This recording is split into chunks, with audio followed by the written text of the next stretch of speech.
Hi, this is Dustin Atwood. We're going to give a brief discussion over coolant. Everybody kind of refers to it, or it gets thought about going into winter at the freezing point. Don't get me wrong, that's very, very important.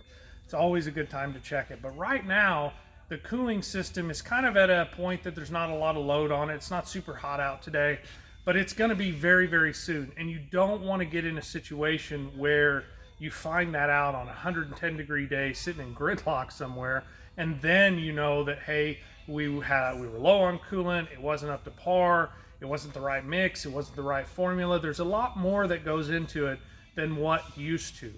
Coolant is not only to pull heat out of the engine, yes, that's its main function, but it's also a lubricant inside that system to protect some of the vital systems from being eaten up from acid or deterioration of neglect of that coolant.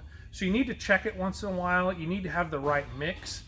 There's a lot of systems out there that require a special coolant: Asian vehicles, European vehicles, domestic late model vehicles. It's not a one size fits all anymore. So we need to make sure the overflow is adequately full. When we check the system, we want to make sure that it's not under pressure. There's a warning label on most caps. If you take this off under pressure, it will flash burn you with steam. So this car's nice and cool right now. We're going to go ahead and pull it off. Give a look in there. This is a great example. This car right out of the gate is low on coolant. We have a deficit in there, and that's a concern. That creates an air pocket, potential overheat.